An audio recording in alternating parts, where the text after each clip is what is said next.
nous avons diffusé dans les réseaux sociaux l'affiche qui annonce cette rencontre avec vous.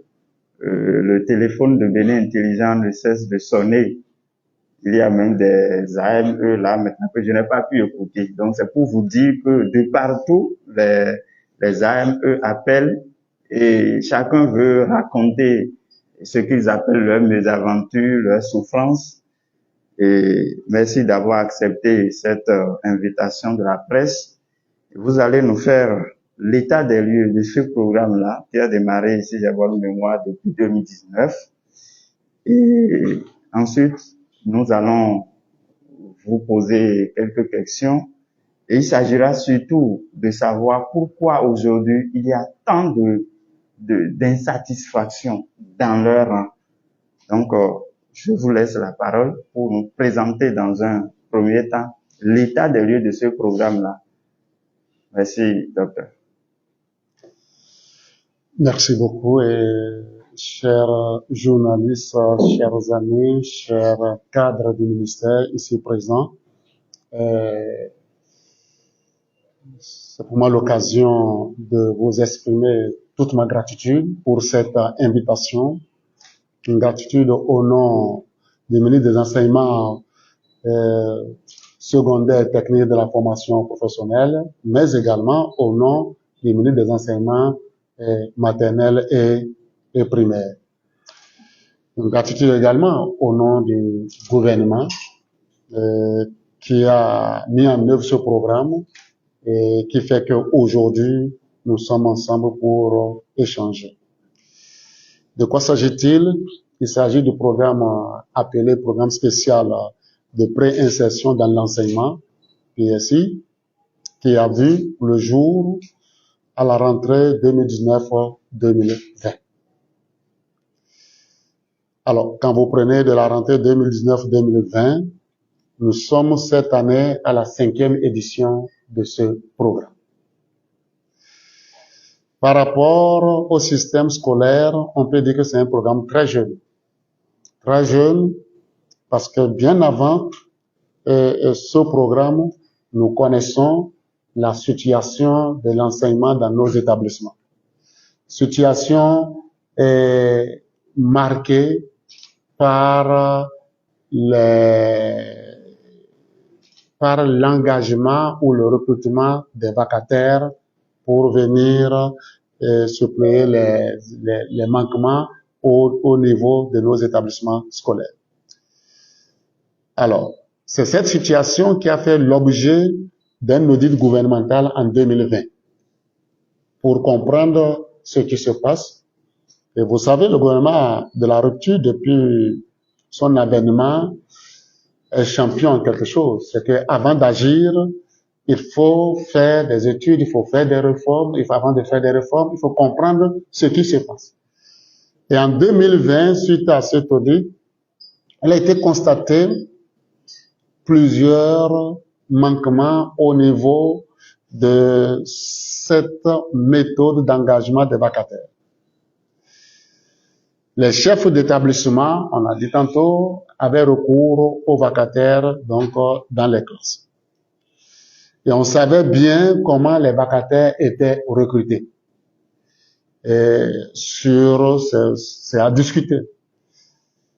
Et ces vacataires, c'est sur base des relations personnelles, d'appartenance régionale, sur base, même parfois de façon regrettable, de promesses de pots de vin, et sur base de rétribution mensuelle, sur la base de ce que le vacataire prend. On a la mémoire très courte.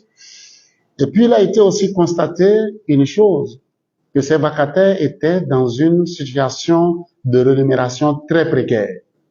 Très précaire parce que le vacataire n'est payé que lorsqu'il exécutait ses heures. Or, nous disposons d'au moins 3 congés scolaires. En décembre, en février, en avril, pour environ 1 mois et demi de semaines non exécutées par les vacataires. Avant 2016, vous savez bien, la rentrée avait lieu en octobre, parfois même mi-octobre. Et ce n'est qu'après des semaines, environ 4 semaines, au minimum environ 1 mois, donc, que des vacataires étaient engagés. Si vous faites 1 mois, plus 2 mois et demi, plus 1 mois et demi, vous êtes à 2 mois et demi, vous vous retrouvez que la majorité des vacataires étaient entre 6 mois et 7 mois dans le meilleur des cas à être payés. Voici la situation réelle avant 2019-2020. Les vacataires avaient un maximum de 6 mois à 7 ans. Mieux, au vu des tests qui existaient, les vacataires, pour qu'ils ne se stabilisent pas dans un même établissement pour venir réclamer le droit d'être embauché, il avait été pris de façon réglementaire qu'aucun vacataire ne devait avoir plus de 9 heures dans un seul établissement. En conséquence, les vacataires devaient parcourir plusieurs établissements pour tenter d'arrondir leur fin de mois. Dans le meilleur des cas, ces vacataires à la fin de mois étaient à autour de 50 000 francs le mois pour ceux qui exécutaient ces tâches pour environ 6 à 7 mois d'exécution. Ceux qui devaient prétendre aller vers 90 000 francs le mois sur les places de 1500, vous imaginez, leur devaient parcourir plusieurs établissements et faire plusieurs heures par rapport à ça. Au vu de ce tableau sombre, le gouvernement, avec les différents ministères, a décidé d'une très bonne chose, qui est le programme spécial de préinsertion dans l'enseignement, communément connu sur le nom de programme de déploiement des AME. Mais comment les déployer? Sur quelle base? Et c'est avec cela qu'on est passé à l'avènement également des tests de recrutement ou des tests de renforcement de la base des AME. On a connu depuis le début jusqu'à 6 tests, le dernier ayant eu lieu en 2022. Et à chaque test, on essayait de compléter la base par ceux qui sont admis au test. Un seuil d'admission a été retenu, qui est le fait d'avoir au moins 10 au test. Donc, tous ceux qui avaient au moins 10 étaient reversés dans cette base-là. Et c'est dans cette base que régulièrement des aspirants sont pris pour être mis à la disposition des établissements. Il faut dire que à la première expérience, comme à la deuxième expérience, ce qui s'est passé, les AME étaient envoyés dans les établissements et l'année suivante, on reprenait la tâche à zéro. On devait encore voir dans la base, prendre des AME et être renvoyés à nouveau dans les établissements. Ce qui faisait que les établissements avaient un vrai souci de continuité de l'enseignement. Parce que rien que le phénomène d'étude des dossiers et de renvoi dans les établissements, ça devait prendre au minimum 3 à 4 semaines. Donc les AME sont envoyés avec un retard et les classes restaient vides un tout petit peu. À la 3e année d'expérience, ce qui a été décidé est que tous les AME reconduits à la 2e année et qui acceptent volontiers servir encore l'État béninois à travers les différents ministères étaient reconduits systématiquement donc comme enseignants dans les établissements. Et nous sommes donc dans la 3e édition où les AME se voient être reconduits pourvu qu'ils confirment via la plateforme numérique du ministère qui est la plateforme EducMaster qu'ils sont disponibles pour être reconduits pour l'année suivante. Ce qui fait que de l'année passée à cette année, dès la rentrée des classes, nous avons au moins 90% des besoins couverts en enseignant dans tous nos établissements scolaires. Il y a la réorganisation des groupes pédagogiques non maîtrisés, le classement des admis, et puis la fermeture, ouverture d'autres groupes, ce qui fait que 1 mois après la rentrée, un bilan est fait et les AME sont redéployer en renforcement pour compléter l'existant. Donc, jusqu'ici, nous pouvons faire, pour faire le point, on vous dit, c'est ce qui se passe au niveau des AEL. Maintenant, vous avez certainement des préoccupations, il y a certainement des incompréhensions. Il faut ajouter que les deux ministères, enseignement maternel et primaire, enseignement secondaire et technique et professionnel, ne sont que des ministères utilisateurs. Les AME sont recrutés par l'État, payés par l'ANPE, utilisés par les ministères de l'éducation. Donc, dans un premier temps d'introduction, c'est ce que je peux dire. Je vous remercie. Alors, merci beaucoup, docteur, pour cet état des lieux de la situation du programme des AME. Et beaucoup d'autres organes nous ont rejoints. Je vais leur demander, la parole est libre pour soumettre vos différentes préoccupations. Et néanmoins, je voudrais déjà poser une question. En fait, votre exposé, c'est assez clair, mais chez la plupart des AME que nous, on a pu écouter, dans la perspective de cette rencontre, les préoccupations touchent, par exemple, la question des salaires. C'est vrai, vous avez démontré là tout à l'heure que dans le système de la vacation, ils étaient payés autour de 6-7 mois. Alors, aujourd'hui, ils sont à 11 mois. C'est par rapport à votre exposé, on peut déjà observer qu'il y a une avancée. Mais pourquoi cette avancée-là ne peut pas être totale? Pourquoi le gouvernement ne peut pas leur donner 12 mois sur 12 alors que on sait qu'ils font un travail patriotique? L'éducation, c'est un sacerdoce. Alors pourquoi le gouvernement aujourd'hui ne peut pas oser aller à 12 mois sur 12 mois en faveur de ces enfants de la République? Merci. Je vais être très sincère avec vous. Vous savez, j'ai l'habitude de le dire, ce n'est pas une honte. Je suis issu du milieu que je connais. Mes deux parents étaient des illettrés de premier ordre. Mon feu père n'était même que couturier ambulant avec une machine sur la tête. Donc, s'il ne dépendait que de nous, personnellement, il n'aurait pas de frein à quoi que ce soit. Moi, je ne suis que technicien, gestionnaire de la plateforme EducMaster, chargé de jouer à une bonne gestion en matière d'équité, de transparence, pour rassurer les différents AEL. Tout ce qui est technique, nous pouvons vous donner les réponses sur ce qui se passe. Néanmoins, nous pouvons vous informer qu'il y a 4 niveaux de salaire payés aux AME au niveau du secondaire. Le premier niveau, en fonction de leur diplôme, c'est le DAT, et ils sont à 90 000 francs net de salaire. Je parle des salaires nets. Mais quand on dit 90 000, il faut tenir compte de l'effort du gouvernement. Le gouvernement prend en charge intégrale la cotisation, une grande part de cotisation, et CNCS et charges sociales. Pour cette première catégorie, par exemple, le gouvernement prend en charge intégrale 35 795 francs. Donc, si vous ajoutez les 35 000 aux 90 000, il y a d'avancées notables. L'AME de cette catégorie participe à la CNSS pour environ 3 500 francs à la CNSS.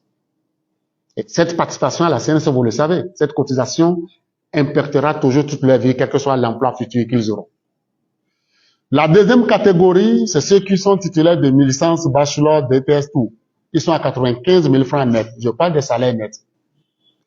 Par rapport à ce net du gouvernement, il faut rajouter les 37 900 de la part de cotisation du gouvernement en matière de CNSS et charges sociales. Parce que souvent, quand vous êtes salarié, vous pouvez courir le risque de ne prendre comme effort du patronat que ce que vous recevez en net. Mais par rapport à la garantie sociale, en plus de ce que le patron vous paye, le patron a l'obligation de déposer un certain nombre de charges sociales pour parvenir à votre sécurité sociale. Le troisième niveau, c'est les titulaires de BAPES, maîtrise et autres. Ils sont à 105 000 nets. 105 000 nets. De ces 105 000 nets, il est important d'ajouter la charge CNSS et sociale supportée par le gouvernement qui s'élève à 42 101 francs. Donc, on ne peut pas forcément dire que la contribution du gouvernement est de 105 000. Mais l'AME, c'est évident, ce que lui perçoit, c'est les 105 000 nets là qu'il a. Et la dernière catégorie, c'est les titulaires de CAPES et équivalents, qui sont à 125 000 nets, pendant que le gouvernement participe en charges sociales et autres à 50 729. C'est ce qui fait qu'aujourd'hui, alors qu'il n'y avait pas du tout ça avant, dans le système des vacations, les AME ont une prise en charge médicale délivrée par les établissements et ils devraient aller sur la plateforme de l'ANAPES pour télécharger leur fiche de paie. C'est vrai qu'il y a quelques difficultés. Nous savons, dans le numérique, il y a beaucoup qui ne s'intéressent pas. Et il y a des hôpitaux, quel que soit l'hôpital, quand vous allez avec la prise en charge, on vous demande votre fiche de paie. Certains AME ne le font pas et certainement vous revoient encore avec des plaintes. J'ai amené ma prise en charge, on me réclame la fiche de paie à nouveau. Lorsqu'ils ne parviennent pas, il suffit qu'ils s'adressent encore à l'antenne ANPE pour prendre leur fiche de paie et qu'ils s'adressent donc pour la sécurité, pour la prise en charge médicale. Donc, voilà à peu près les informations que nous avons à ce niveau. Est-ce suffisant? Qu'est-ce qu'on peut faire? Nous ne pouvons pas qualifier cela. Nous ne sommes qu'un bras technique par rapport à ce programme. Alors, le reversement annoncé qui devrait intervenir depuis août, nous sommes en novembre. Qu'est-ce qui bloque? Tous les travaux techniques au niveau de reversement sont terminés, que ce soit au niveau de l'enseignement maternel et primaire ou au niveau de l'enseignement secondaire. Un reversement dans la fonction publique, quel que soit le type, s'affronte toujours aux tests de loi qui existent, etc. Et je pense que nous-mêmes, les informations qui étaient données, le reversement devait avoir lieu à la rentrée en cours. La rentrée a eu déjà lieu depuis. Selon les tests de la fonction publique et les dispositions, il faille faire on ne rentre dans la fonction publique qu'après un test de recrutement. Les 2 ministres de l'enseignement pensent, et certainement à justice, que les AME ont bénéficié déjà d'un test avant d'être aspirants au métier d'enseignant. Et qu'en matière de test, il n'est pas forcément dit que c'est une composition sur table. Alors, ils ont estimé, et à justice, ils sont dans cette démarche, qu'une inspection des inspecteurs sur le terrain pour évaluer ces AME pouvait valoir déjà des tests et permettre leur reversement de façon souple. Donc, je pense que ce sont ces tractations entre les ministères et la fonction publique et voire le gouvernement qui font qu'aujourd'hui, on a l'impression que rien ne bouge. Évidemment, l'enfant qui a ses parents en pleine course, forcément au marché pour le faire manger, ne fait que taper partout sans savoir que le parent qui allait au marché également a faim et s'active réellement pour venir préparer pour que la famille puisse manger. Donc, nous pouvons dire, ce n'est pas un processus arrêté, bien au contraire, c'est un processus en cours et qui fait partie des questions de discussion à presque tous les comités de direction des ministères. Alors, il y a aussi des cas d'aspirants qui ont participé aux différents tests et qui ont obtenu la moyenne requise et donc dont les noms figurent dans la base de données. Mais à ce jour, ils n'ont pas été déployés sur le terrain. Comment vous pouvez leur expliquer cette situation-là? Vous avez un de vos confrères, ça tombe bien, qui m'a envoyé hier seulement un cas d'un aspirant du genre. parce que il est votre confrère, il est député à l'Assemblée nationale, on lui donne un nom pour dire « je suis dans la base ». J'ai déjà travaillé en 2019-2020, la première édition, et depuis, je ne suis pas reconduit. Et après avoir fouillé, ma réponse fut la suivante. Il a passé effectivement le test à la phase 2, mais il n'a pas atteint le seuil d'admissibilité pour être dans la base. Il n'est donc pas AME et ne peut espérer un diplôme. Je vais vous dire, quand on vérifie dans la base, il a eu en culture 7, en mathématiques 10-25 et la moyenne faisait 8,62. Maintenant, qu'est-ce qui s'est passé dans les 2 premières éditions? Dans les 2 premières éditions, on prenait des AME de la base qu'on déployait un peu partout. Je ne sais pas si vous avez souvenance des AME qu'au niveau de l'enseignement maternel et primaire, des bus ont été même affrétés, on les a amenés dans un département tel que la Ligurie. Un mois après ou 2 mois après, presque tous sont revenus au sud. Donc, c'est ça qui a fait que la réflexion a continué. Lorsque vous avez envoyé des AME dans certaines zones, même à Soava, quand on parle des zones reculées, c'est pas forcément le nord, même à Soava ou dans le Koufou, et que des AME qui ont régulièrement la moyenne ont eu à refuser, ils rejoignent après voir les conditions difficiles, c'est leur droit. Ils prennent le premier salaire qui peut leur servir à quelque chose et ils abandonnent leur bourse. Ceux qui ont géré les 2 premières années, qu'est-ce qu'ils ont fait? Pourvu qu'ils trouvent des aspirants ayant passé le test, peu importe leur moyenne, et qui acceptent à les servir, ils les ont déployés.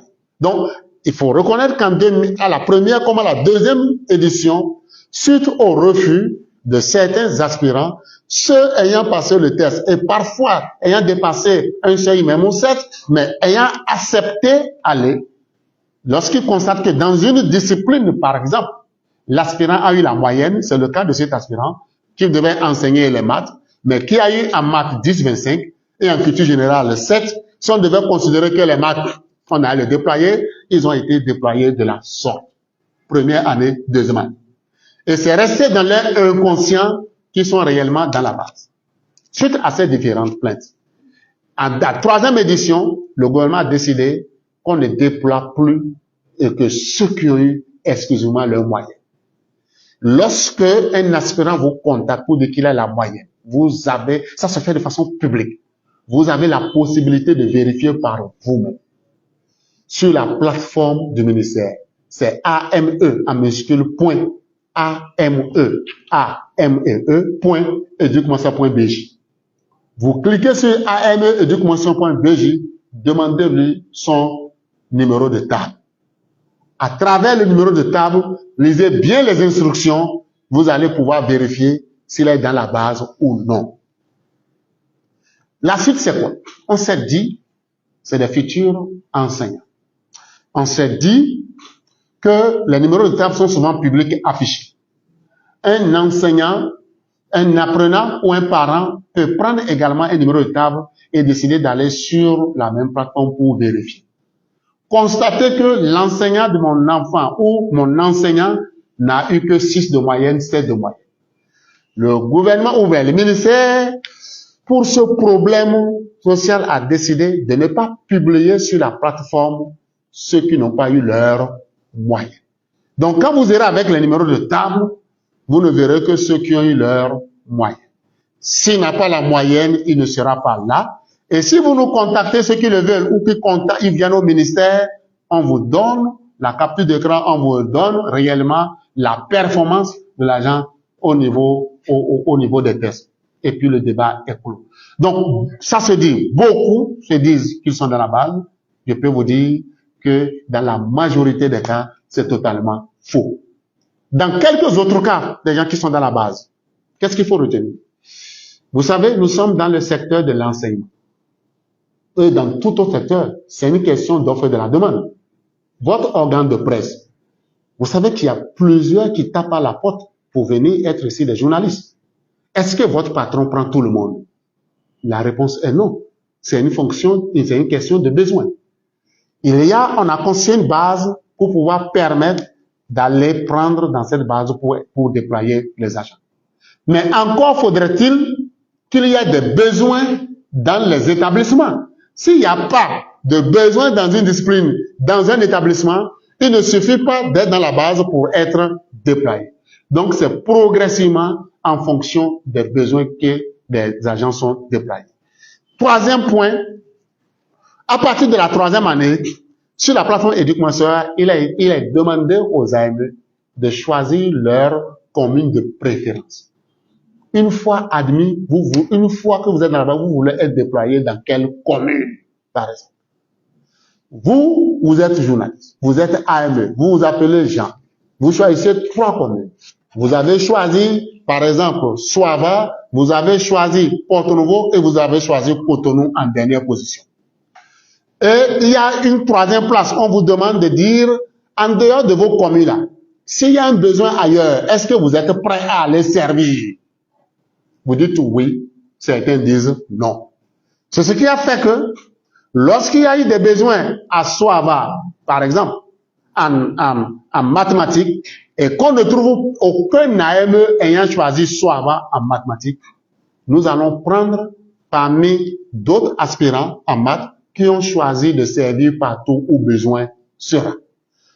Mais il faut tout faire pour limiter les risques d'abandon. Lorsque nous sommes à Soava, les AME prioritaires qui ont servi partout où besoin sera, ce seront des AME ayant choisi le département de l'Atlantique, puis le département de littoral ou de l'Oli. Si nous sommes dans Banikwara et que nous cherchons des AME qu'on ne trouve pas dans la discipline ceux qui ont choisi Banikwara, le système va d'abord choisir parmi les AME de la discipline ayant accepté servir partout où besoin sera, qui sont dans le Borgo, ou qui sont dans l'Atakora, ou qui sont dans la Donga, et ainsi de suite. Ce qui a fait qu'aujourd'hui, vous avez un taux de couverture jamais égalé dans notre pays, en matière donc de couverture des classes, en matière d'enseignement.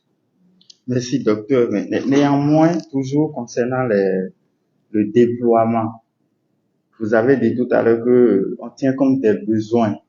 Mais je peux vous rassurer que plus de 2 mois après la rentrée 2023-2024, il y a encore des disciplines, des matières dans lesquelles les apprenants n'ont pas d'enseignants. Pourtant, il y a des AME ou bien des aspirants qui sont sur le terrain qui disent « Moi, j'ai envie de servir mon pays et j'ai eu la moyenne, je ne suis pas déployé. » Et qu'est-ce qui pourrait expliquer cela? Oui. Je vais être franc avec vous.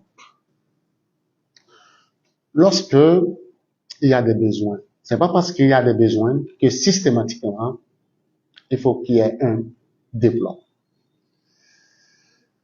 Après la rentrée des classes, et quand on a demandé aux directions départementales d'exprimer les besoins en matière d'enseignants, vous savez, tout département confondu, le nombre de besoins était dans l'enseignement secondaire de 3614 besoins exprimés.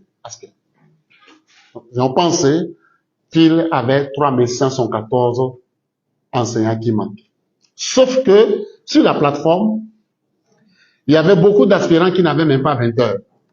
Il y avait beaucoup de fonctionnaires d'État qui n'avaient pas 20 heures. Beaucoup d'ACDPE, certains qui n'avaient même pas 14 heures. Ce sont vos ressources, ce sont nos ressources, c'est les données publiques. L'État ne chie pas de l'argent, l'État ne crée pas de l'argent. Alors, il fallait une gestion efficiente avant le déploiement. C'est ce qui explique que parfois on met un tout petit peu de temps.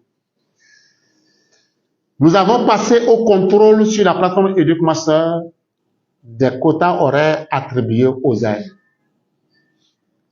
Et le 16 novembre dernier, donc évidemment, on dira plus d'1 mois après la rentrée, des 3614 besoins exprimés, on est passé à 1040 besoins exprimés.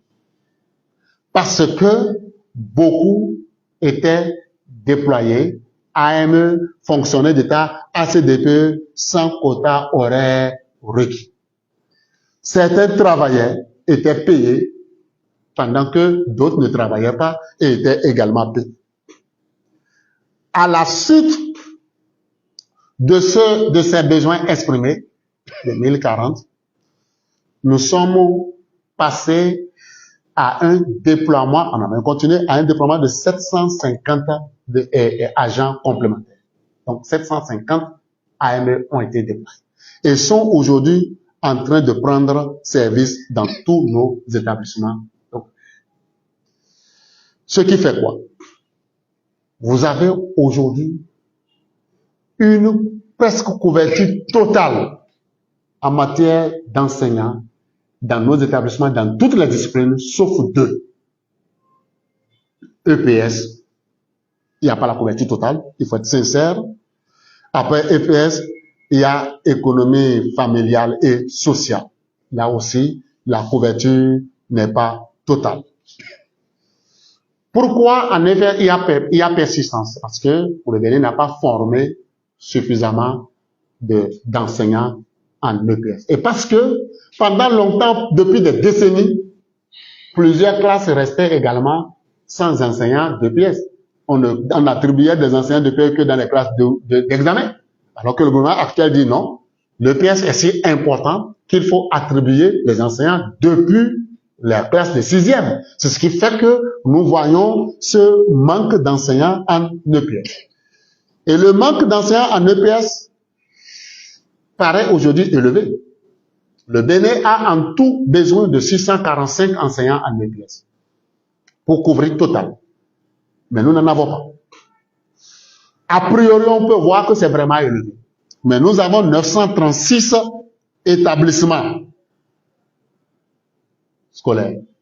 Alors, quand on prend le ratio, on se rend compte que ça fait un peu moins d'un enseignant par établissement en réalité. C'est-à-dire, malgré ce nombre élevé, depuis l'avènement du programme des AME, il y a eu un grand effort qui est fait pour arriver en moyenne à pratiquement moins d'un enseignant d'EPS par établissement scolaire. Si vous avez un besoin de 645 et que vous disposez de 936 établissements scolaires, c'est vrai, celui qui n'a pas un enseignant, quand on dit c'est la moyenne, hein, et puis avoir des absents, il manque 2 enseignants d'EPS tout autour, c'est normal que les enfants crient qu'ils n'ont pas de ça. Mais voilà ce que la moyenne fait.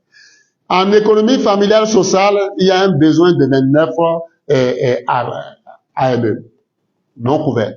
Ce n'est pas dans la base.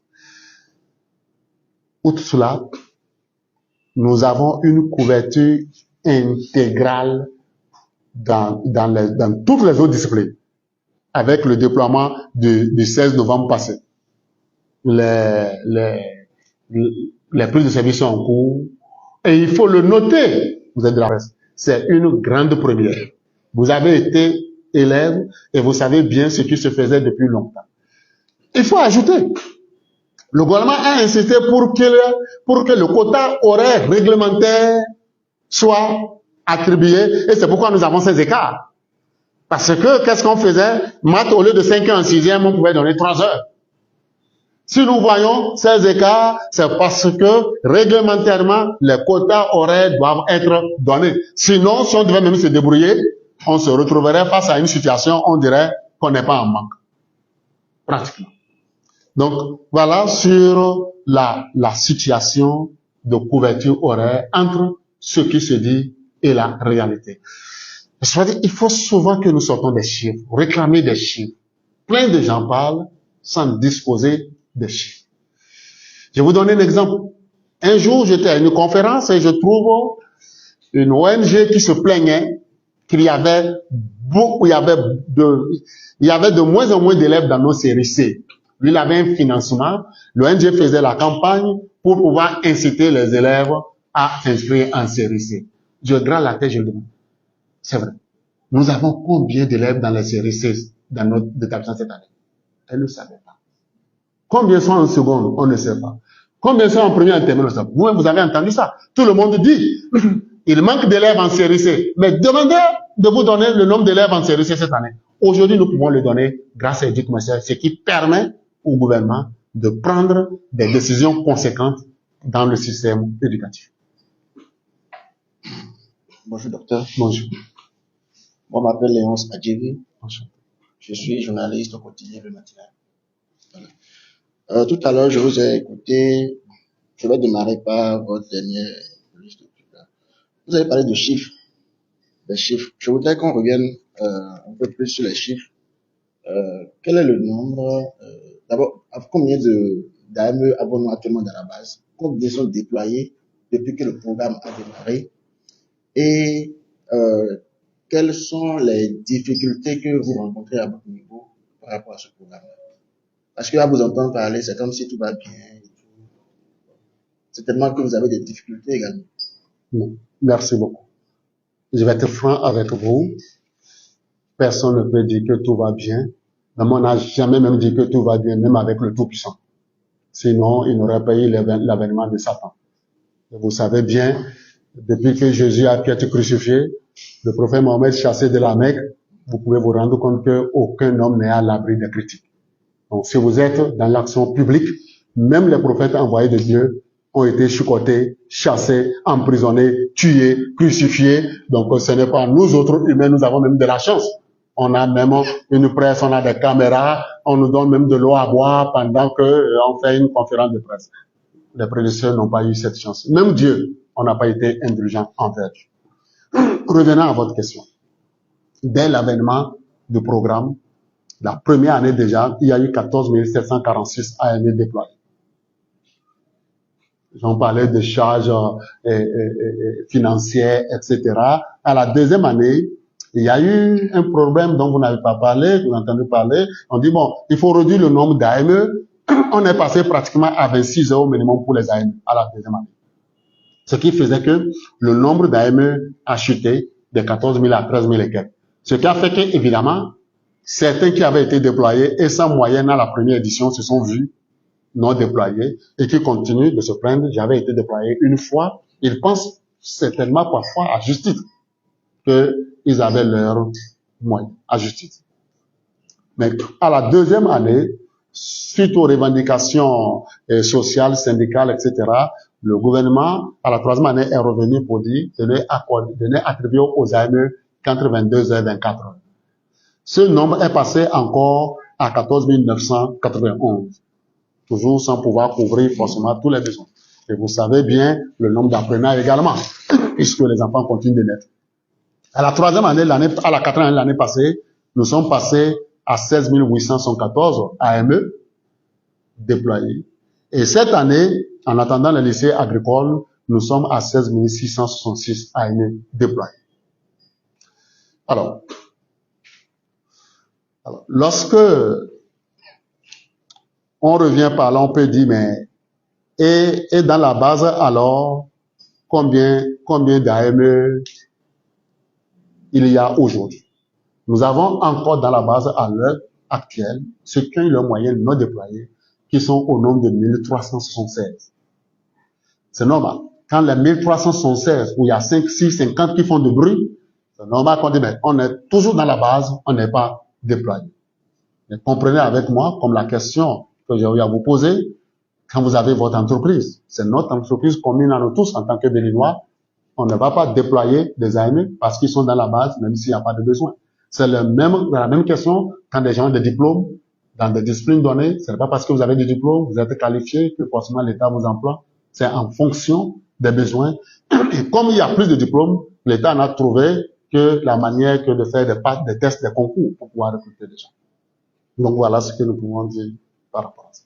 Merci. Donc si je comprends bien, actuellement nous avons 16 666 AME déployés. En attendant les lycées agricoles, comme vous l'avez dit. En attendant les lycées agricoles. Et dans la base, il y a actuellement, concernant les AME non déployés, 1376. Exactement. AME non déployés. Maintenant, vous ne m'avez pas parlé des difficultés. Les difficultés, j'avais posé également une question par rapport à ça. Non. En matière de difficultés, il faut dire, c'est quand vous avez un EPS, il y a des besoins et vous voulez déployer que vous n'avez pas à déployer. Parce que il n'y a pas dans la base. En EPS, ce n'est pas aussi pointu. C'est deux départements qui demandent toujours les enseignants dans cette discipline. Éducation familiale et sociale, c'est souvent l'OME et le littoral. Et c'est dans ces établissements qu'il y a, dans ces départements qu'il y a ces besoins. Malheureusement, parce que dans l'OME, c'est 12. Dans le littoral, c'est 12. Et sur les 29 au total, vous imaginez. Donc, c'est les plus grands demandeurs au niveau de l'éducation familiale et sociale, mais il n'y a pas de disponibilité dans la base. Ce qui fait qu'aujourd'hui, des réflexions sont en cours, soit pour organiser un nouveau test, soit pour prendre ceux qui disposent déjà des diplômes professionnels. Il faut qu'il y ait un cadre juridique pour pouvoir les prendre et renflouer la base et continuer avec. Donc, à part cela, les difficultés souvent sont des difficultés vraiment supposées. Je vous donne un exemple. Nous-mêmes, nous avons entendu. Les gens disent que des AME sont déployés, la majorité des AME se trouvent être déployés dans 3, 4, 5 établissements. C'est faux. Vous avez... Des AME qui sont encore à cheval dans plusieurs communes. Non. À cheval dans plusieurs communes, je vous dis non. Je peux vous donner l'exemple d'un ami que je connais personnellement, qui a été déployé dans la Tonga et qui doit parcourir 2 établissements. Je ne peux pas de... Pour rejoindre l'autre établissement, la distance, les frais éducatifs revient à 5 000 francs. Non, j'arrête. 5 000, 6 000. Vous avez dit dans plusieurs communes. Non. Parce que il y a des communes qui sont basses. Ce qui est demandé, c'est le déploiement dans une même commune. Sauf lorsqu'il y a des communes frontalières ou parfois même dans une même commune, la distance peut être plus importante que quand les communes sont frontalières. C'est le déploiement dans une même commune. Et moi, je vous donne les chiffres. Sur les 16 666 AME, vous avez 13 615 qui sont déployés dans un seul établissement. Ce n'était jamais arrivé avec le système de vacation. On vous a dit, un AME, un vacataire devait faire au plus 9 heures dans un établissement. Nous avons 13 075, soit plus de 82% des AME sont déployés dans un unique établissement. Mais ça, on ne le dit pas. Ce qu'on ne dit pas aussi, ceux qui sont déployés dans 2 établissements sont au nombre de 2354. Ce qui représente pratiquement 15% de ces AME. Donc, si nous faisons le point des AME déployés dans 1 ou 2 établissements, nous sommes à 96,85% d'AME déployés dans 1 ou 2 établissements. De défi, quiconque va nous dire le contraire. Ça ne veut pas dire qu'il n'y a pas quelques problèmes. De ces AME-là, parce qu'il faut tenir compte, l'accent que nous mettons même dans le déploiement des femmes. Dans ce pourcentage, 98,14%, donc près de 99% de femmes sont déployées dans au plus 2 établissements. Soit 1, soit 2, parce que c'est le seul moment, nous connaissons bien toutes leurs difficultés. Et après ça, nous avons des AME, effectivement, au jour d'aujourd'hui en venant, qui sont dans 3 établissements. Ça, c'est accepté même par le ministère. Mais nous en avons qui sont dans 4 et 5 établissements. C'est réel. Mais ils sont combien? 4 établissements, ce matin, ils étaient 51. 5 établissements, ils sont 7. Donc nous avons 58 AME juste qui ne fait même pas 1%, quoi. 0,05% qui sont dans plus de 3 établissements. Et là-dessus, il faut reconnaître une chose. Instruction est donnée aux directeurs départementaux pour qu'aucun AME ne dépasse 3 établissements. Et vérification régulière est faite sur le master avec rappel à l'ordre des directeurs départementaux pour correction. Donc, si vous avez un AME qui a sur plus de 3, c'est une anomalie. Et le directeur départemental a l'obligation d'arranger pour qu'il ne soit pas dans 3 établissements. Donc, quand nous prenons même ceux qui sont dans 3 établissements là, c'est 444. Et donc, des efforts énormes sont faits pour que la majorité des AME soit dans un établissement ou lorsque ce n'est pas possible que ce soit 2. Pourquoi on est dans 2 établissements ou 3? Souvent, quand les établissements sont proches. Vous devez avoir au moins 22 heures. Le premier établissement, les résidus d'heures, c'est environ 10. On ne pourra pas vous payer, vous recruter pour 10 heures, alors qu'il y a un établissement à côté où vous pouvez encore avoir 10 heures ou 8 heures.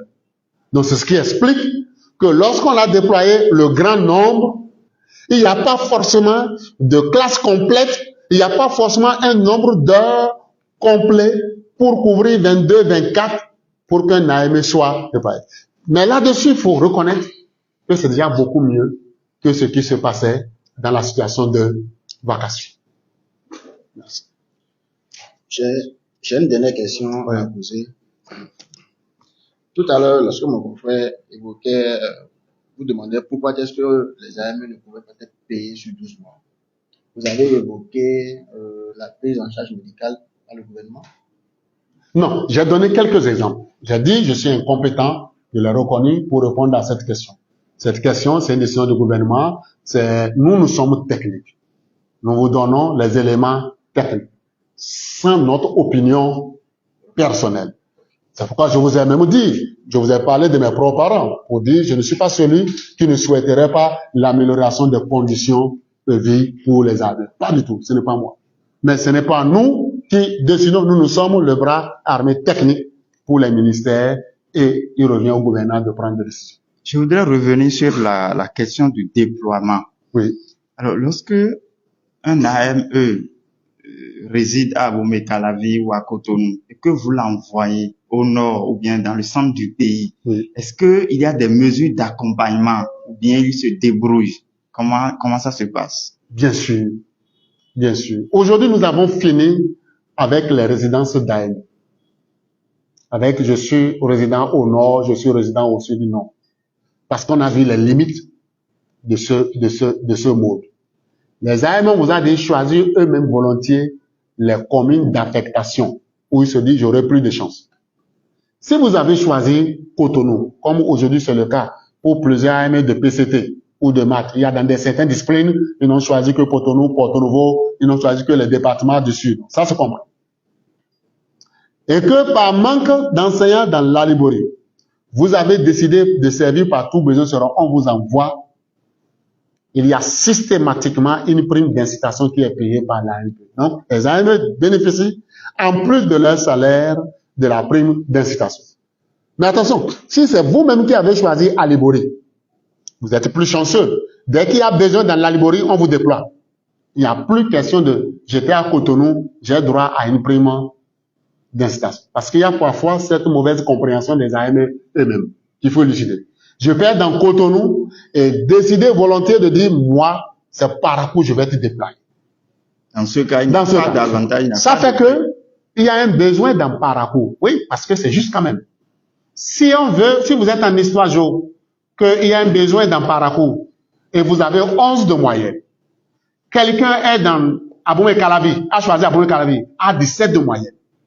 Lorsqu'il y a besoin en histoire géo d'un parcours, c'est vous qui avez 11 qu'on déploie. Ce n'est pas celui qui a 17. Parce que vous êtes prioritaire pour avoir choisi là. Donc, vous comprenez qu'il n'y a pas pris d'incitation parce que vous avez analysé et choisi d'aller composer là. Parce qu'en réalité, qui est d'où au niveau du Bénin? Franchement. Donc, chacun décide de là où il pense qu'il peut servir. Et lorsqu'il est déployé au-delà des départements qu'il a choisis, en fonction des distances qu'il parcourt, il y a forcément des primes d'incitation à la fonction enseignante qui lui sont payées. Ok. Donc, quand des AME vous reviennent, il faut leur demander, vous avez choisi quelle commune? Faut pas dire, moi, je suis, parce que souvent, également, celui qui pose la question, pose toujours la question pour avoir raison. Moi, je suis dans Cotonou, j'ai été déployé à Banter. Oui, vous avez choisi quelles sont les communes que vous avez choisies. Si vous avez choisi Banter vous-même, vous comprenez qu'il n'y a pas prime d'incitation parce que déjà, vous avez donné plus de chances en cas de besoin au niveau de Banter. Alors, revenons au traitement salarial. Est-ce que, pour vous, ça ne pose pas un problème que des AME qui font, par exemple, 22 heures de cours, voire 26 heures, et reçoivent un salaire inférieur à ce que reçoit un agent contractuel qui fait le même travail que l'AME ou bien parfois l'AME fait plus que lui. Est-ce que la différence de salaire ne pose pas un problème? Non. Je vais être sincère avec vous. Comparaison n'est pas raison. Regardez mes 5 doigts. Ils ne sont pas égaux. Si Dieu a été incapable de faire mes 5 doigts égaux, qu'est-ce que l'homme pourrait faire? Mais ce n'est pas une incapacité de Dieu. C'est pour les faire de façon complémentaire. Parce que si jamais ils avaient été égaux, je ne pouvais rien prendre. Nous n'allons pas opposer les AME aux FE ou aux ACDP. Ce sont des droits complémentaires, chacun avec son rôle et son traitement. Moi, j'ai dit, moi, je suis technicien. Je ne fais que donner les éléments techniques. Les éléments d'appréciation et autres, franchement, ce n'est pas un rôle. Mais ce que je peux vous dire, parce qu'on entend aussi parler des problèmes où des AME auraient des 36 heures, des 40 heures, ce ne sont que des affiliations. C'est trop fou. Au vu des statistiques que nous avons aujourd'hui, nous avons 11 182 AME qui ont entre 20 et 24 heures. 3 222 entre 25 et 26 heures. Donc, nous avons au total 14 400, est-ce que c'est même ça? Oui. 14 404 AME qui ont moins de 26 heures, entre 20 et 26 heures, soit un taux de 90,41%. La majorité des AME, plus de 90% des AME, n'ont pas plus de 26 heures. Nous avons, ça c'est réel, il faut le dire, à l'heure actuelle, 682 AME, soit 4,28%, qui ont plus de 26 heures, 27, 28, etc. Là-dessus, il faut être ferme. Instruction est donnée encore aux directeurs départementaux par les ministères. Heureusement qu'il y a un contrôle numérique. Pour que on leur envoie, vous devez avoir eu les listes comme ça, on leur envoie des listes chaque semaine. Pour dire attention, tel nombre d'ailleurs, voici les listes, ont plus de 26 heures, plus de la limite. Et les directeurs sont obligés de procéder aux arrangements. Mais parfois, c'est certains AMM qui disent, bon, comme il n'y a que 2 heures, moi, ça ne me dérange pas, je vais prendre. Et malgré cela, nous disons aux directeurs départementaux, c'est les mêmes qui viendront après dire, on m'a donné plus de 26 heures. Que c'est eux qui avaient accepté faire ces cours-là. Donc, nous avons ces taux. Mais ce que nous avons qu'on ne dit pas, à l'heure actuelle, nous avons plus de 5% des AME, 845 AME avec moins de 20 heures. Vous voyez? Pendant que, qu'est-ce qu'on a fait pour pouvoir passer de l'ancien 28 heures, 30 heures, 29 heures à cette répartition horaire acceptable? C'est parce que grâce au numérique, il y a le contrôle, il y a l'équité, et ceux qui trichaient, vous savez, par le passé, il y a des AME qui étaient déployés et qui ne faisaient même pas des heures, qui pouvaient faire 1 heure, 2 heures, qui étaient utilisés pour d'autres tâches dans le secrétariat consort. Aujourd'hui, c'est plus possible. Si vous ne faites pas d'heures, vous n'êtes pas payé par l'ANP. Donc, ceux qui sont, parfois, on te dit, ceux qui ont plus de 26 heures, c'est eux qui font du bruit. Mais il y a ceux qui font moins de 20 heures, qui font aussi beaucoup de bruit, afin qu'on laisse le contrôle.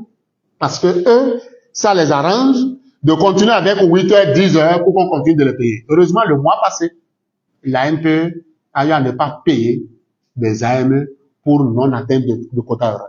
Ils seront payés, ce n'est pas que le salaire ne sera pas payé, dès qu'ils vont, avec le directeur départemental, arranger pour pouvoir trouver le complément d'heure. Donc, vous voyez, si ceux qui ont moins d'heures prenaient les heures des autres qui ont en surplus, et même ceux qui sont entre 24 et 26, on se retrouvera en moyenne avec la majorité des AME avec 22 et 24. Mais Éduc-moi veille bien, et aujourd'hui, de plus en plus, il y a ce dérangement. Parfois, j'ai même comme impression que c'est le dérangement là qui gêne, parce que ça empêche les tricheries de diverses sortes, et qu'il fait que peut-être même avec des problèmes réels, peut-être, il y a autant de répercussions. Alors, contrairement à vos explications là, Bénin Intelligent a reçu un syndicaliste récemment qui a dénoncé le fait que les salaires des AME ne seraient pas payés, seraient payés et sur la base des humeurs. Parfois, il y a des rétentions pour les obliger à se soumettre, des situations comme ça. Est-ce que vous avez été au courant? Je vous ai dit, c'est ça la chance de la démocratie, où on peut dire plusieurs choses, des rumeurs, des affirmations, qu'ils sortent les chiffres, qu'ils donnent les listes. Mais ce que les gens veulent est que même sans emploi du temps, la NPE paye. On ne peut pas continuer à payer lorsque les emplois du temps ne sont pas renseignés au niveau de la NPE. Même sans notification de prise de service, parce qu'il y a des fois, ce qu'il faut reconnaître, certains chefs d'établissement qui n'ont pas notifié la prise de service. Si vous ne notifiez pas la prise de service sur Éduc-moi, et l'ANP ne voit pas. Et Alors, dans l'ANP ce ne cas, paye pas. qu'est-ce qui se fait? Dans ce cas, Parce que c'est le directeur qui n'a pas oui, notifié. dans ce cas, l'ANP est payé, l'AME est payé le mois qui suit avec le mois précédent. Ce n'est pas que le salaire est perdu. C'est vraiment dommage. Ben, ces AME après reviennent tous sourire parce que c'est dommage quand on n'a pas eu le salaire un mois. Mais lorsque le mois prochain on reçoit 2 mois, on est content. Sauf qu'on ne revient plus voir la presse pour dire bon maintenant je suis content, hein, on a eu plus que 2 parce que de peur d'acheter peut-être une sucrerie ou une bière au journaliste qui a contribué à ce que ça soit imprimé. On ne revient plus dans ces cas. Bon, c'est heureux parce que Mais ne ce n'est pas la avoir peine de aussi se le prendre salaire comme pendant un mois, même si c'est rattrapé après. Il faut voir le préjudice. Parce que Nous disons bien que c'est dommage. Si vous avez été à la fonction publique, vous allez voir que beaucoup de situations étaient améliorées. Nos parents et nous-mêmes, nous savons que des gens sont recrutés dans la fonction publique, ont parfois plus d'un an même avant d'être payés. Parfois d'autres. Donc, nous n'allons pas dire que c'est la bonne situation. C'est parce que le gouvernement actuel lutte que tout se passe tellement correctement que finalement, il y a suffisamment de zoom si ce qui ne va pas bien. Mais c'est comme ça la vie. On ne peut pas faire du tam-tam sur ce qui va bien. Et l'objectif de cette séance, c'est de dire, sans apprécier ce qui se fait réellement, ceux qui auront l'honnêteté d'apprécier vont apprécier. Nous disons les situations telles qu'elles. Ça fait que des gens peuvent être mécontents, mais face à la réalité, ils sont obligés de se résigner, de constater qu'ils n'avaient pas compris. D'accord. Alors, moi, j'ai aussi entendu parler de ces femmes des femmes AME, à qui on aurait refusé un congé de maternité, des enfants d'AME qui ne seraient pas exonérés de certaines choses. On parle des avantages par rapport aux autres enseignants, agents contractuels et autres. Ces 2 cas-là, est-ce que vous en avez entendu parler et qu'est-ce qu'il faut comprendre? Oui. Je vais vous dire, c'est assez complexe. Ce sont nos femmes, ce sont nos mères, ce sont nos sœurs. À l'étape actuelle, c'est très complexe. Les AME signaient un contrat de 9 mois. Ce n'est pas un contrat à durée indéterminée. Aujourd'hui, ils sont passés à 11. Et nous avons des enfants qui sont dans des classes. Et quand vous êtes en vacation dans votre entreprise en tant que journaliste, vous engagez quelqu'un pour la vacation de 9 mois. Elle vient dès le premier mois ou le deuxième mois, je suis enceinte, je veux un congé de maternité. Qu'est-ce que vous faites? L'ANP est confrontée à cela. Qu'est-ce qu'on fait lorsqu'on a des contrats à durée déterminée de moins d'1 an où on tombe enceinte? Sérieusement. C'est comme pour une blague que j'ai écoutée, où on demandait à quelqu'un de donner un exemple d'une entreprise en faillite. Sa réponse fut une prostituée qui tombe enceinte. C'est une entreprise en faillite. Bon, je n'ose pas le dire. Mais c'est compliqué, ça fait mal. Ça fait mal parce que sur l'ANP prend ça très au sérieux, n'a pas la réponse. Ce n'est pas au niveau des ministères, hein, puisque celui qui signe le contrat, c'est au niveau de l'ANP. Oui, l'ANP signe des contrats. Et nous avons des textes de la République. Il n'y a pas de texte à l'heure actuelle quand l'ANP fouille qui prévoit pour un contrat de 9 mois, 11 mois, de 9 mois, 11 mois, d'accorder des congés de maternité.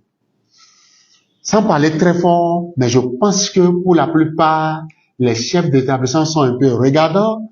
On essaye, des enseignants essayent de prendre leurs heures gratuitement. On s'arrange pour que ça passe. De toute façon, aucune femme AME ne peut venir vous dire que parce que j'ai accouché, je n'ai pas été payé ou j'ai été renvoyé. Si vous en trouvez une, faites-nous part de cela. Aucune. Mais ce qu'ils auraient voulu, c'est que légalement, on puisse écrire, voici les congés de maternité pour un contrat de durée 9 mois. Ça pose problème au niveau de l'ANP. Nous n'avons pas la solution. Les ministères ne font que utiliser les ANP. Voilà ce que je peux dire par rapport à ça.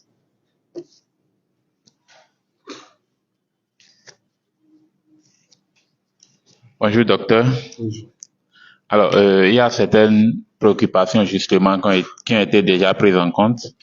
Mais je voudrais revenir sur la question concernant le déficit en termes d'enseignants au niveau de l'EPS.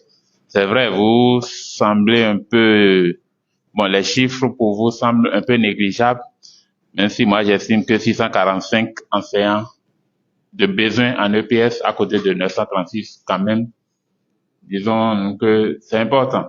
Alors, qu'est-ce qui est prévu concrètement pour pouvoir régler ce problème-là? Merci. Et je vais vraiment être très sincère avec vous. Vous êtes de la presse. Je peux vous jurer, la main sur le cœur, qu'il n'y a pas un pays dans la sous-région qui fait autant que le Bénin. Je ne sais pas si vous avez suivi les statistiques en manque d'enseignants du Nigeria la dernière fois. C'est des milliers d'enseignants qui manquent. Au Togo, au Burkina Faso. C'est d'ailleurs pourquoi plusieurs pays aujourd'hui font le voyage vers le Bénin pour voir qu'est-ce que le Bénin a pu faire grâce à ce problème d'insertion des amis. Souvent, nous sommes un laboratoire en tout, mais nous sommes tellement rigoureux envers nous-mêmes que parfois nous versons l'eau de bain du bébé avec le bébé lui-même. Tant qu'il y a à faire, il y a à améliorer. Et croyez-moi, je ne pense pas que le manque en EPS n'est pas un manque criant. Pas du tout. Mais je relativise juste. Et je peux vous dire que ce besoin fait partie des besoins les plus faibles en EPS depuis plusieurs décennies dans notre pays. Mais aujourd'hui, grâce au numérique, nous avons la chance de voir tout clair. Et de ne pas parler dans le vide, il manque d'enseignants. On vous demande, il manque combien d'enseignants? Vous-même, vous ne savez pas. Nous avons juste appris de donner les chiffres. Et de permettre aux décideurs de mettre un zoom sur ces besoins spécifiques afin que des solutions puissent être trouvées. Nous sommes là pour relater les faits. Il revient aux décideurs d'être éclairés et de trouver des solutions. Merci. Oui, une question. D'accord. Bonjour, je m'appelle Raymond Faladé, Bénin Intelligent. Et je voudrais savoir quels sont aujourd'hui les critères de déploiement des AME. Parce qu'il y en a qui se disent, je fais la vacation, ça fait des années. Après, ils ont organisé des tests. Je suis admis, je n'ai jamais été déployé. On a un besoin peut-être de 100 enseignants. Comment est-ce qu'on déploie peut-être sur 1100 enseignants dans une commune, par exemple? Je suis ici connecté à la base. Si vous avez un seul cas concret, je peux même vous expliquer la raison pour laquelle la personne n'est pas déployée. Sans mentir. Un seul cas concret, je vous explique. Maintenant, je vous explique les critères. 1. Les AME choisissent les communes dans lesquelles ils vont être déployés. Là-dessus, c'est discutable. Les discussions sont encore en cours. On cherche la meilleure solution. Il y en a qui pensent qu'il fallait mettre les besoins d'abord à nu, permettre aux AME de se positionner par rapport à ces besoins. Mais nous avons pensé qu'il faut respecter les AME. Parce que lorsque un homme a faim, même de l'huile sur le bois, il peut penser croquer. Pour dire que ça peut faire quelque chose. Il faut les respecter. Qu'est-ce qui se fait lorsque vous avez les besoins que vous mettez en public pour dire choisissez? Je peux savoir que honnêtement, moi je ne vais pas servir dans Basila. Mais j'ai besoin de cet argent. On met qu'il y a des places en SVT à Basila. Je sais que j'ai 18 de moyenne. J'ai une forte moyenne, je décide de prendre Basila. Je vais battre tous les autres. Et je suis placé dans Basila. Sauf que je connais tout le monde. Je vais prétester de tout. J'ai telle maladie, j'ai telle chose, je vois mon cousin, mon parent, mon oncle, c'était lui-même chez lui que tel ministre est resté, et le ministre est traité de tout. 6 mois, 1 an après, ou parfois même 1 mois, rebelote, on s'arrange, on revient là où on voulait. Et Basila reste sans enseignant. C'était à ça qu'on était confronté depuis. C'est à ça que quand le ministère de l'enseignement maternel primaire avait envoyé des enseignants par bus, ils ont attendu juste prendre leur premier salaire et les plus de 95% des enseignants étaient revenus. Au moins ça a servi à quelque chose. Si on arrive à trouver une bonne solution par-dessus, donc à l'heure actuelle, on ne procède pas comme ça. C'est assez hasardeux quand même. On ne peut pas dire que ce que nous faisons est la manière la plus juste. Mais c'est à vous de juger. Les AME choisissent eux-mêmes 3 communes dont ils sont sûrs qu'en cas de besoin, nous allons rester. C'est eux qui choisissent. Alors, lorsqu'il y a besoin dans l'une de ces communes en fonction des priorités, les AME sont placés. C'est la première commune. Le premier critère. Deuxièmement, il y a 3 disciplines spécifiques. Mathématiques, physique, chimie, technologie, PCT, et français, pour lesquels les conditions ont légèrement changé depuis l'année dernière. Et sur la base de l'expression des besoins des directeurs départementaux. Dans ces 3 disciplines, nous avons constaté quelque chose. Des AME ont été déployés, on les a envoyés dans les classes d'examen, surtout je vous donne l'exemple des Britanniques militaires. On a besoin du sérieux, Nattengu ou Bembereke. On envoie un AME en mathématiques avec la rigueur des militaires au niveau des classes de seconde ou même de terminale. Il écrit, c'est vrai, je suis enseignant en maths, mais je n'ai fait que sciences et co. Moi, je ne peux pas comprendre, je ne sais pas faire ces matières. On était confrontés à ça. C'est bien qu'aujourd'hui, les besoins en mathématiques, les AME qui sont priorisés d'abord, c'est ceux qui ont fait la fac en mathématiques, ceux qui ont fait les études mathématiques. En PCT, même chose. Et maintenant, en français, ceux qui ont fait lettres modernes, suivi de ceux qui ont fait linguistique. Alors, si vous avez fait linguistique et qu'on a un besoin en français, je vous donne un exemple pour quelqu'un dont j'ai vu le message même plus tard, qui disait qu'il y avait un parent qui a fait le français, et après je regarde, la seule chose que j'ai pu regarder, j'ai dit bonjour DG. Donc il est pris par le système automatique grâce à son mérite, la condition de lettres moderne et les besoins exprimés dans l'ONU. Aucun coup de pouce n'était nécessaire, le système mis en place permet l'équité. Agréable journée à vous. Bon. Ouais. Donc, les gens continuent de penser qu'il faut des touches pour être déployés. On n'a besoin de rien. Allez dans les établissements, interrogez les AME. Plusieurs vont vous dire, nous avons été déployés sans même savoir pourquoi. Ce n'est que leur mérite, grâce aux conditions très claires. Donc, ceux qui ont fait lettres modernes sont d'abord classés en français, par ordre de mérite, suivis de ceux qui ont fait linguistique et des autres qui n'ont fait ni lettres modernes, ni linguistique, et qui enseignent français. Pourquoi c'est fait comme ça? Ne pensez pas au problème social des AME. Pensez au problème pédagogique des apprenants. Parce que ce qu'on veut résoudre dans un premier temps, ce n'est pas d'abord le problème social des agents. C'est le problème de l'avenir de notre pays, afin que les enfants bénéficient d'un enseignement de qualité.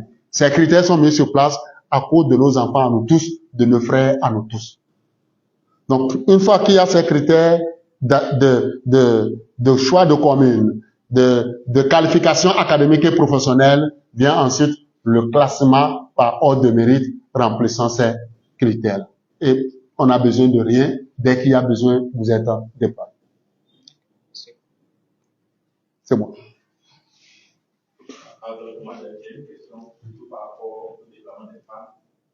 Je ne sais pas si, quand on déploie les femmes, une femme qui est dans le Nord, qui est dans le Congo, est-ce qu'il y a des mesures sociales qui accompagnent ce déploiement-là? Parce qu'il y a des femmes qui sont mariées et qui sont obligées de laisser leur foyer pour aller servir loin de leur domicile.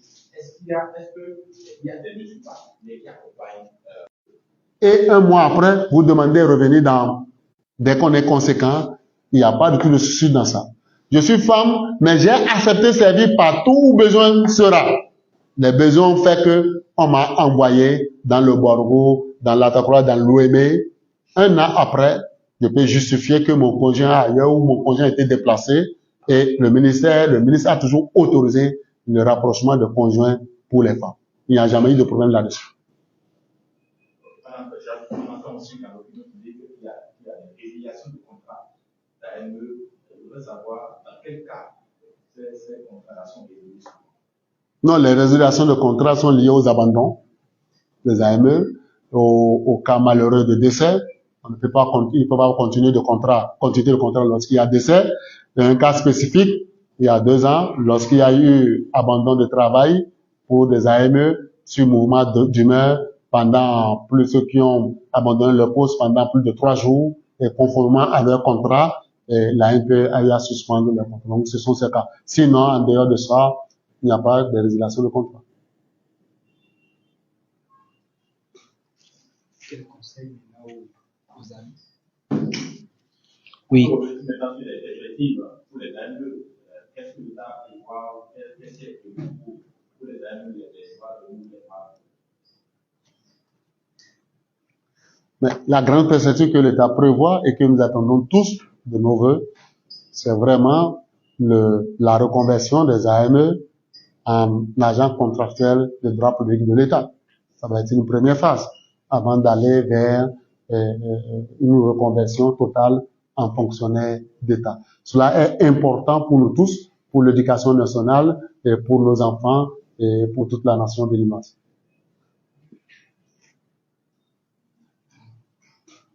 Si vous avez un message particulier à l'endroit de ces AME-là pour les rassurer, voilà, pour commencer. Merci. Je peux vous dire, moi, toute ma vie, à titre personnel, j'ai été contre l'injustice. Ce n'est pas pour rien que j'ai été responsable étudiant de ma première année à la dernière année à l'université. J'étais même 2e vice-président du BEF sous le bureau du bureau exécutif fédéral que dirigeait le président Djogbenou quand il était au niveau de BEF. Ce qui est important pour moi, et que je sache, c'est de constater que mes occupations actuelles ne m'ont pas fait forcément changer. Ce qui est également important pour moi, c'est d'avoir contribué pour notre pays vraiment à un minimum d'équité et de justice sociale dans le système éducatif. Vous ne vous rendez pas compte, ceci a conduit à l'amélioration significative des différents résultats d'examen, au BPC comme au baccalauréat. Nous sommes l'un des rares pays de l'Afrique aujourd'hui où la fraude sur résultats scolaires n'est plus possible, grâce à l'éduc-master. Vous ne pouvez plus fabriquer votre bulletin et vous présenter dans un établissement. Ça ne se passe plus au Bénin. Ça se passe dans d'autres pays, mais pas au Bénin. Nous avons d'ailleurs présenté ces résultats à une conférence de l'Union africaine il y a moins de 2 semaines et le Bénin a été très apprécié. Très apprécié, plusieurs pays se sont demandé, mais comment vous êtes arrivés? Franchement, j'ai réfléchi, j'ai regardé partout. Nous n'avons pu faire ceci que grâce à la clairvoyance du gouvernement, à cette volonté ferme de faire du numérique le cheval de bataille et le cheval gagnant pour notre pays, parce que tous les autres pays ont eu des volontés. Mais si cela n'a pas marché, c'est qu'en Afrique, il n'y a que le chef d'État seul qu'on craint et qui décide pour que cela marche. Et c'est le lieu, qu'on le veuille ou non, on peut avoir d'autres critiques, de féliciter le gouvernement et à la tête le président de la République pour cette impulsion qu'il donne par rapport à sa vision du numérique. Vous avez vu, vous êtes de la presse, comment des enseignants ont été heureux d'être choisis pour la première fois, que ce soit pour la surveillance ou la correction du CEP, du BPC, etc. Grâce à un choix éthique, un choix équitable par le système, par ce qui est mis, l'intelligence artificielle qui est mise au niveau de l'éduc master. Ce n'est plus je connais qui pour passer à la même chose arrive sur la gestion au niveau des AME. Ceux qui avaient des parents, qui avaient des connaissances, qui avaient des relations, pouvaient faire 6 heures et étaient payés au même titre que ceux qui chéchinaient pour faire dans l'ancien temps plus de 32 heures. Maintenant, c'est fini avec l'éduc master. Grâce à l'équité, nous sommes arrivés, vous avez pu le voir par les chiffres, à la majorité qui se trouve entre 22 heures et 24 heures, la moyenne autour de 24 heures. Il y a quelques disparités pour lesquelles les signaux forts sont donnés aux directions départementales pour nécessité de correction. Donc, je reste persuadé que ensemble, la main dans la main, nous serons capables d'apporter notre pierre à l'édifice, à la construction de l'édifice de demain. Moi, je vous remercie et je remercie les différents ministres de l'éducation au nom de qui aujourd'hui nous sommes en train de parler et nous croyons en notre pays, nous croyons en cette réforme numérique et nous rassurons tous les agents, les AML, que tout se fait pour leur bien, tout se fait pour qu'il y ait l'équité, tout se fait pour que réellement le système ne tienne pas compte des connaissances ou non. Je vous remercie. Merci beaucoup, docteur. Je vous remercie encore de votre disponibilité. J'espère que beaucoup d'AME ont pu suivre les échanges en direct. Nous allons essayer également de tout transcrire et de mettre à la disposition d'un plus grand nombre. Et chaque fois que nous aurons besoin d'autres explications concernant le secteur éducatif, pour ce qui relève de vos compétences, nous ne manquerons pas de vous solliciter. Merci beaucoup. Merci. Nous répondons présent. Merci à vous. Merci. Bon week-end. Merci. C'est bon, ça fait? Merci.